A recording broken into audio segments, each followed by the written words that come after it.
Hello and welcome to The Best Of. I'm your host, Ricky Tucker. The Best Of focuses on the best in business, community, sports, and today, we're really focusing on someone that we've gotten the opportunity to meet, feel real good about, and we just consider it a real pleasure to be able to bring our guest here tonight.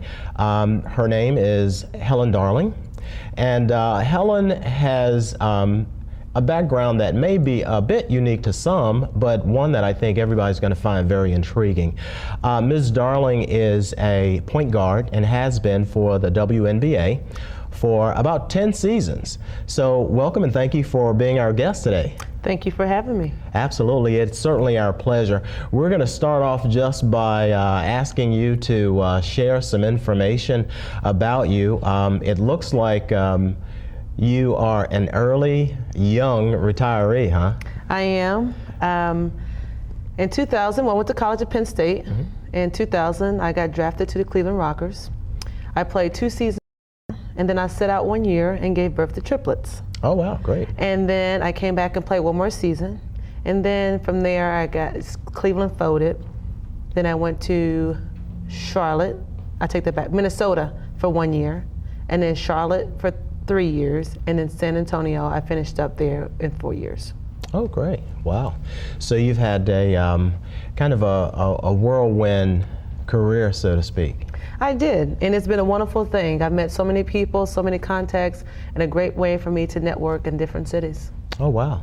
Well, I think that we've got some good news that we just recently found out. When you talk about cities and having to live in a number of different cities, I think you're going to be settling down and spending some time with us here, or maybe shall I say investing some time with us here. I am. My husband loves Memphis, so we're going to stay here. And I recently just got a job at Boulevard Community Christian Church as the Family Life Center Director. Great.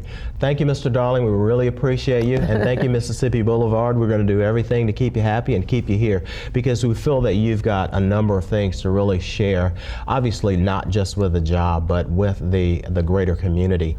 There are a lot of young ladies that are aspiring to do what you have done and what you're currently doing. You've got a number of accomplishments to feel proud of. You're an athlete, and not just an athlete, but according to what I've discovered, you are like number 17 overall in the draft. So that says quite a bit. So young ladies, we've got someone here that we can be proud of and we can use as a subject matter expert. You know, a mother, and tell us some more about your triple bundle of joy. And that's just exactly what they are, you know, just a bundle of joy. I have 2 boys and a girl, Jalen, Jawan, and Nevaeh. Nevaeh is heaven spelled backwards.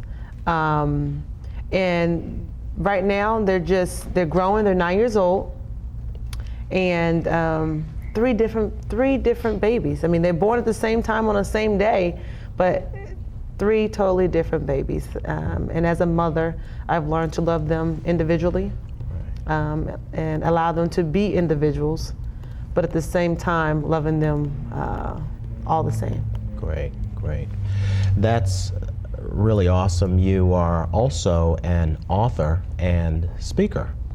So would you be willing to share some information just so that we'll have an idea of some of the things that you have to offer? If you're going to be here in Memphis, we are going to make sure that you are very busy. So talk to us a bit more about maybe some of the materials that you've written, as well as some things that you talk about. Well, I ventured out. I started writing novels, and playing in WNBA, I had a chance to do appearances and work with a lady who wrote children's books. And she told me, she said, Helen, you should write children's books. I said, nah. She said, yeah, you know, try it. So I said, okay. Didn't have a clue what to write about. So I went home and I knew I wanted to write about my children because I want to give them something different other than materialistic things such as money and possessions, cars, houses, and that kind of thing.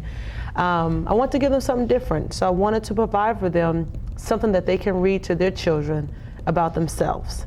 So I said, okay. So I went and I wrote this story and I gave it back to her. And she did all that she could to tell me it was awful. I mean, she tried in the nicest way to say, she kept saying, nah, try it again, try it again. So I promise you, I woke up one morning, about 5 o'clock in the morning, I just popped up and it came to me. And I went to the computer and I just got the typing, I wrote it down, I sent it back to her. And she said, this is it, you have it, you found it. And from then I decided to, it was called Hide and Seek Monday. Hide and Seek Monday. Yes. Wow. And so I went on I said, you know what, I'm gonna show parents what I did to teach my kids the days of the week. And that was through a simulation. So every Monday we did an activity, every Tuesday we did an activity, Wednesday, Thursday, and so forth. And then Monday we started the same activity, so on and so forth. So then when I say, okay, we're gonna play hide and seek, today is Monday, or today we're gonna go to the zoo, or today is Thursday, whatever. And so I decided to write a book about that. Now I didn't use the same activities that I did with my children for the book. Right.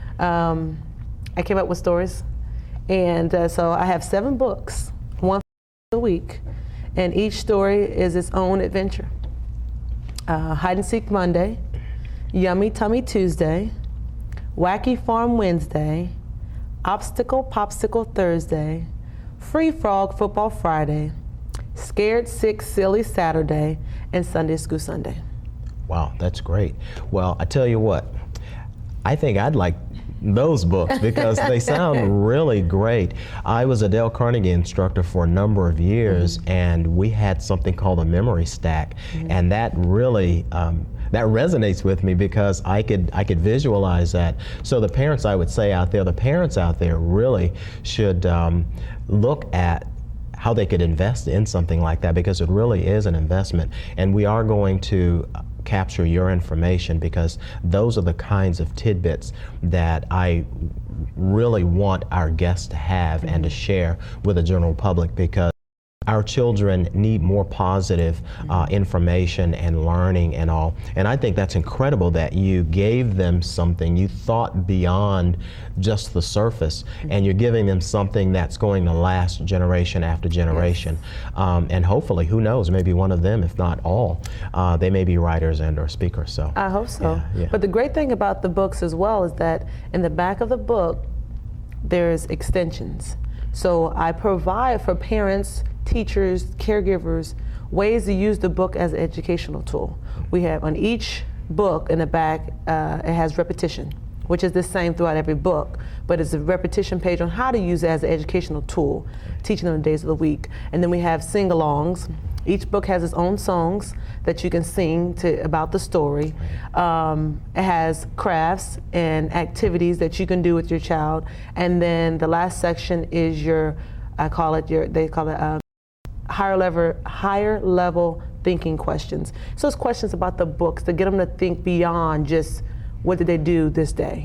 How would it be different if you were in the story, or how would it be different if it was your family? So it's some great. It helps parents use it as an educational tool besides just reading to a kid and saying that's it. Wow. It gets the kids engaged.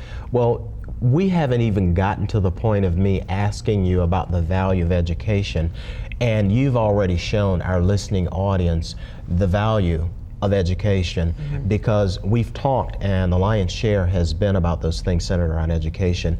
And with that, what I'll do is just really, I guess, segue into a question, and we'll talk about a number of things. Okay. But this is really exciting, because my focus on athletes is really for them to be students first, then athletes. And you've just exemplified that just through your communication about not just reading books, but writing books and sharing the value. So with that being said, when you think in terms of education and the different subjects and topics, etc., that our student athletes really should focus on, what are the values of those educational experiences as they relate to sports and plays, etc.? And have you seen the link between the two? Between education and on basketball? Basketball or any sport, but for you, obviously basketball, yes. Definitely. And you can usually tell, and not to stereotype, but you can usually tell those who take pride in their education. Great. Because they understand. They have, I mean, it's anything, it's comprehension. If you can't comprehend a book, how can you comprehend basketball? And it's a very complex sport. And you have to figure out at the drop of a dime, okay, do I jump, slide, pass, shoot, dribble? You know, you got to make these decisions. And then even on the basketball court, you have plays. Now, you got to be able to look at a chalkboard for them to draw up a play and then go out there and implement it. Absolutely. And so it's a correlation. If you can't comprehend in school what you're reading or what you're doing, it's going to be very difficult to comprehend on the basketball court or any sport, because there's a strategy to everything. That drives our point home. And as my wife and I talked about developing the best of and our focus and what would it be, we talk about business, entertainment, sports, and the community. And we see even how those things intertwine, because business is a great deal connected to sports. And as we realize here, obviously education is a critical component to that. Let's kind of roll the time back a bit and talk about what inspired you to do what you're doing. What inspired me to play basketball? Absolutely. Or play basketball? I have to say I had one coach that just saw potential. He saw potential in me, and he got me involved in basketball. Now, I tell the story at the time. Growing up, I wanted to be a track star. Oh. So my mom got me in track, and I kept losing. You know, 3rd place, 4th place, 5th place. And I said, now, Helen, I don't like to lose, so let's try something different. I have 3 older brothers, and so they all play sports. And so for me, it was like, okay, well, let's try something different. I see them playing basketball, let me just try it. So my coach got me involved in it. And we were very poor. We didn't have a lot of money, so he was like my godfather. He helped me and financially get into camps and different things like that. But he did that for all the kids in the neighborhood. Wow. So what is it that motivates you now? There's something, obviously you had your coach that inspired you, moved you along. We had some conversations about your mom and about how she has really inspired you. And so what motivates you and keeps you going now? You know, it's not one particular thing. I think it comes from within. I've always wanted to be the best. And anything that I think I want to do, once I set my mind to doing it, I do it. So it's not one thing that motivates me. It's just my inner determination of being the best at what I do. And I will tell you this story with my same coach. We were in middle school, and he asked me to go get him some French fries. And I thought, you want them, you go get them. And so he called me lazy. And when he called me lazy, it was from that moment that I said, I'm not lazy. And I never want to be called lazy ever again. So that, you could say, was my motivation of not being considered lazy. And so from that point on, I worked extremely hard at everything I did. And I still didn't go get his French fries, but I think it was just that point of what people thought of me as far as being lazy. Yeah. And so my work ethics became, outrageous. Yeah. You know. Wow, good for you.